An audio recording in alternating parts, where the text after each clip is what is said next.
Sa gitna ng kadiliman at kasamaan, nangingibabaw pa rin ang kabutihan. Dahil sa mga superhero ng ating komunidad. At patuloy ang pagsisilbi nila sa bayan na higit pa sa kanilang mga tungkulin. Nariyan ang protektor ng mga kabataan na handang sumagip ng mga batang nasa kapahamakan. 2006, nag-start ako mag-volunteer. Katulad doon sa lugar namin, may mga bata po na nawawala, dinadala po namin sa barangay. Yung mga bata doon na sinasaway namin, kung talagang nagiging pasaway sila, pinakausap namin. Nagkaroon po ang barangay ng programang BCPC, Barangay Council for the Protection of Children. Kaya tuloy-tuloy na po ang aking serbisyo sa pagtulong sa aking mga kabarangay. Mas mahalaga kasi sa amin yung makatulong kami sa aming kapwa. Hindi po kami nag-a-after ng malaking kinikita. Ang mahalaga po sa amin ay safe po ang kabataan. Gusto ko yung bata ngayong Pasko ay magiging happy sila. Ang puso namin ay para sa bata. Nariyan din ang mga tagapagtaguyod ng kapayapaan na sinisigurong ligtas ang bawat mamamayan. Ako po si Alvin Gagarin, 43 years old. 6 years na pong XO ng Barangay 158, Road 17 na Malibay, Pasay City po. Kaya po nag-barangay tanod actually, sa akin po paniniwala, bakit po hindi, di ba? Siyempre, kung hanggat kaya kong tumulong sa tao, ay gagawin ko po. Yun po yung paniniwala ko, tinuro sa akin ng mga magulang ko. Siyempre, pag nakita mo masaya isang tao, nagiging masaya ka na rin eh. Natulungan mo siya eh. At meron ding mga bantay ng kalusugan na nagpapanatiling malusog at healthy ang ating mga kababayan. Ako si Mabel Napoles, isang barangay health worker ng Barangay Baysa. 34 years in service na. Natutuwa po ako na na magserbisyo. Parang na-enjoy ko yung trabaho ko. Kasi sa isang tao po, kung hindi ka masasaya yung trabaho, ititigil mo eh. Pero ako parang mas eager pa ako na magserbisyo. Hindi po madali ang BHW. Hindi madaling trabaho. Hindi siya petik sa trabaho kung tutuusin. Alam niyo kung bakit? Kailangan marunong ka makipag-usap.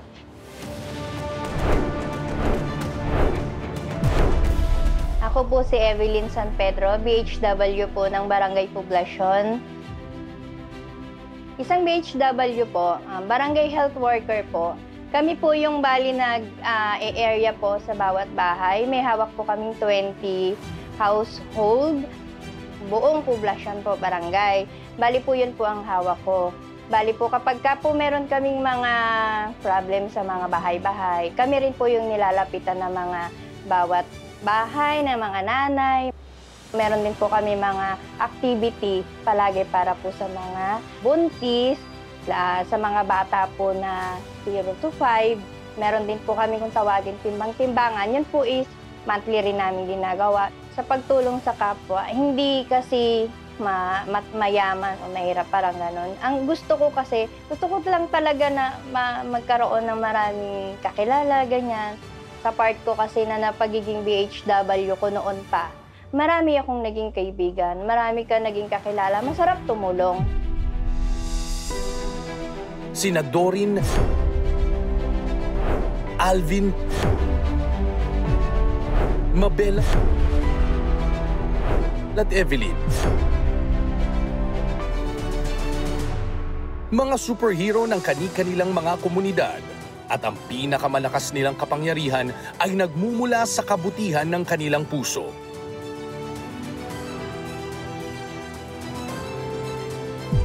Mabuhay ang lahat ng ating mga barangay superheroes.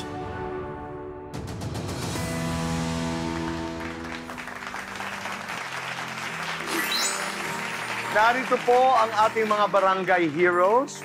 Tawagin po natin Alvin Gagarin, isang barangay tanod sa Pasay. Si Dorin Del Pilar, mula naman sa Children Protection Council, volunteer sa Quezon City.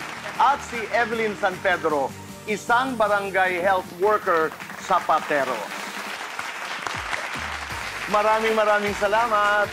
Thank you po, Kuya Boy. Ikaw, Alvin, minsan we take for granted peace and order, yung mga tanod, di ba? Parang, tanod yan.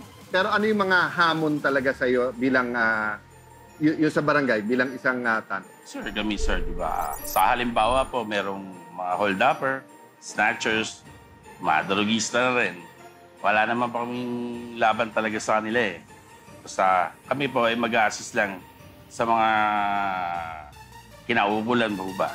Sa mga kagawad namin. Yan po. Kuya Boy, challenging kasi dahil limited ang mga pulis natin eh. And then minsan malayo-layo paggagalingan. So talagang yung tanod ang inaasahan ng ating mga kababayan, di ba? So, yun nga, less gulo dapat talaga tayo. Tulong na natin sa mga tanod. Palakpakan po natin. Maraming salamat, Alvin. Ate Pia? Kayo naman, Doreen and Evelyn, kung meron kayong mensahe para sa inyong komunidad, ano yun? Ang gusto ko pong mangyari sa amin pong barangay ay maging, ngayong Pasko po ay maging masaya ang kabataan natin.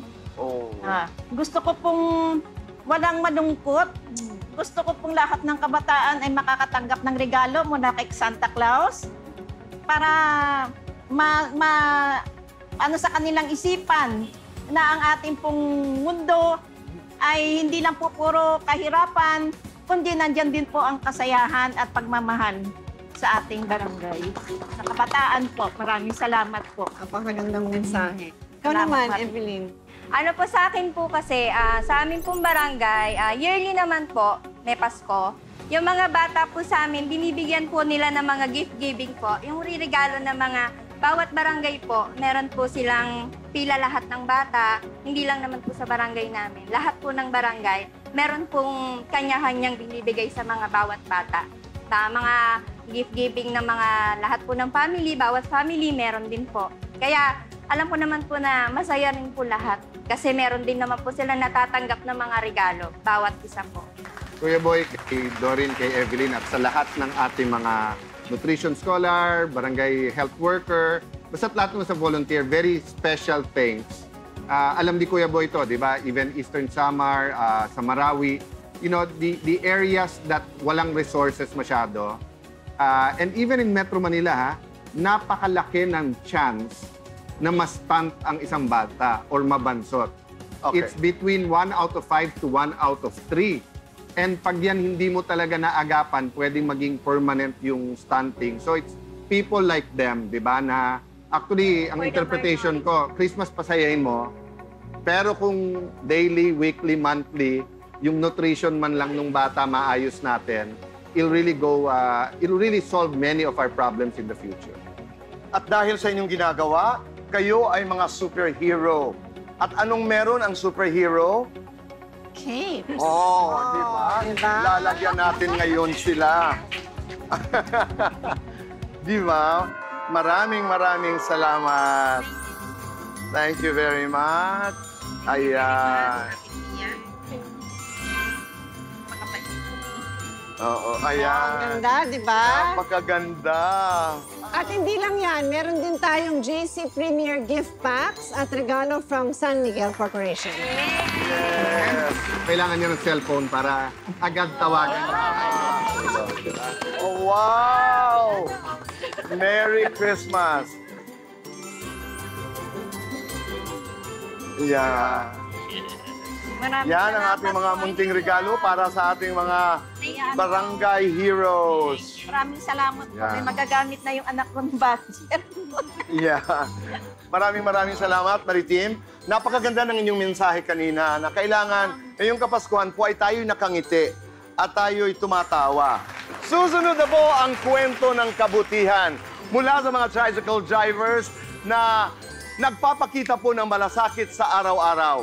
Huwag po kayong bibitaw, magbabalik po ang Cayetano in Action with Boy Abunda.